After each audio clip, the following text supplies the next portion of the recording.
নারিকেলি পাকন পিঠা বানিয়েছিলাম। তো পিঠাটা আমার কাছে অনেক মজা লেগেছিল, ভিতরে একদম রসালো ছিল আর উপরে মচমচা। তো এই জন্য রেসিপিটা শেয়ার করতেছি। তো আমি চালের গুঁড়ি নিয়েছিলাম, চালের গুঁড়িটা 5 মিনিটের মতো একটু ভেজে নিয়েছি। আর এখানে আমি পানি দিয়েছিলাম পরিমাণ মতো চালের গুঁড়িটা সেদ্ধ করে নেওয়ার জন্য। তো চালের গুঁড়িটা সেদ্ধ করে নেওয়ার জন্য পানি দিয়েছিলাম, তারপরে দিয়েছিলাম নারিকেল দিয়ে আমি একটু পানিটা বলক উঠে আসলে তারপরে আমি চালের গুঁড়িটা ভালো করে সেদ্ধ করে নিয়েছি। তো তারপরে আমি এখানে আটাটা ভালো করে ছেনে নিয়েছিলাম। আর আটাটা ছেনে নেওয়ার সময় বা পিঠা বানানোর সময় কিন্তু এখানে তেল ব্যবহার করতে হবে, হাতে তেল নিয়ে নিয়ে করতে হবে। এখানে কিন্তু কোনো রকমের আটা ব্যবহার করা যাবে না, তাহলে ভালো হবে না। তো এই জন্য আমি তেলটাই ব্যবহার করেছিলাম। আর এখানে ভালো করে আটা ছেনে নিয়ে এরকম মোটা করে কিন্তু রুটিটা বানিয়ে নিয়েছিলাম। তারপরে কুকি কাটার দিয়ে কেটে নিয়েছি, নিয়ে আমি আমার মতো করে ইচ্ছে মতো ডিজাইন দিয়ে দিলাম পিঠার উপরে। টুথপিক দিয়ে করেছিলাম, গ্রাম অঞ্চলে খেজুর কাটা থাকে সেটা দিয়ে করা যায়। তো আমরা তো আর ঢাকা শহরে এই খেজুরের কাটা পাবো না, এই জন্য টুথপিক বাসায় ছিল, সেটা দিয়েই আমি আমার মতো করে একটু ডিজাইনটা করে নিলাম। তো এই পিঠাটা কিন্তু অনেক মজার এবং এটা কিন্তু অনেক দিন পর্যন্ত সংরক্ষণ করা যায়। তো আমি এভাবে ডিজাইন করে নিচ্ছি, যার যেমন ইচ্ছা ডিজাইনটা করে নিতে পারেন। আর আমি আটাটা ভেজে নিয়েছি এই জন্যই, তাহলে পিঠাটা একদম মচমচা হয়, এই জন্য আমি আটাটা ভেজে নিয়েছিলাম।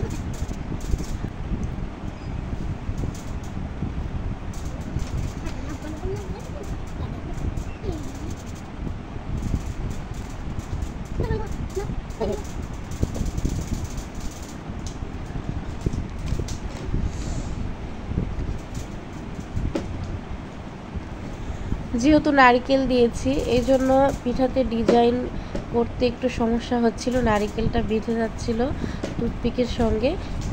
তো এই জন্য খুবই সাবধানের সঙ্গে একটু হালকা পাতলা ডিজাইনটা করে দিচ্ছিলাম।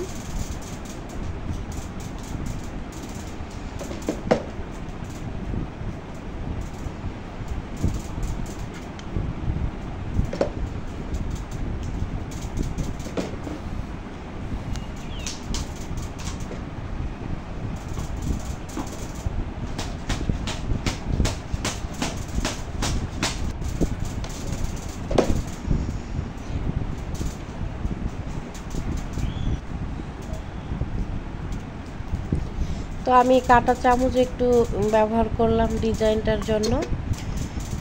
এরকম কিন্তু কাঁটা চামচ দিয়ে বিভিন্ন রকমের ডিজাইন করা যায়। তো এই তো আমি সুন্দর মতো একটা ডিজাইন করে নিলাম, আমার কাছে ভালো লেগেছে। যে যেমন খুশি করে নিতে পারেন বললামই। শুধু এভাবে পিঠা প্রসেসিংটা এভাবে করলে কিন্তু পিঠাটা অনেক বেশি মচমচা হয়।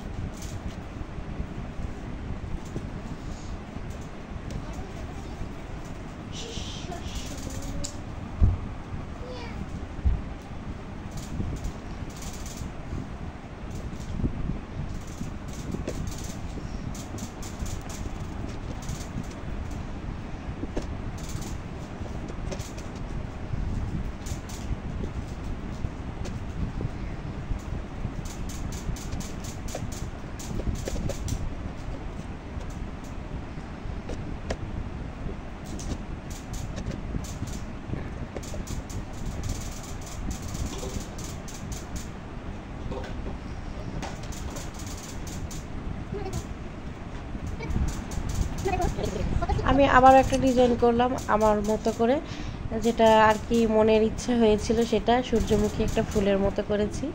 এখানে একটা পাতার শেপ দিয়েছি, পাতার মতো ডিজাইন করার চেষ্টা করতেছি। আমি খুব ভালো বেশি পারি না বলেছি, যেটা পারি মোটামুটি করে নিচ্ছিলাম চলার মতো। তো এই তো সবগুলো পিঠা কিন্তু রেডি হয়েছে, আমি বিভিন্ন রকমের ডিজাইন করে করেছি। তো এখানে সব পিঠা বানিয়ে নিয়েছি, এখন আমি এগুলো ভেজে নিব। তো এখানে তেল দিয়েছিলাম, তেলটা গরম, রান্নার সয়াবিন তেল। তো তেলটা গরম বেশি হয়ে যখন আসছে তখন চুলার জালটা আমি একদম মিডিয়াম লো হিটে রেখে পিঠাগুলো দিয়ে দিয়েছি। আর পিঠাগুলো একটু আস্তে আস্তে, কিন্তু বেশি জোরে জাল না, একটু আস্তে আস্তে জাল দিয়ে পিঠাগুলো ভালো করে ভেজে নিতে হবে। তো তো সবগুলো পিঠা ভাজা হয়ে গিয়েছে।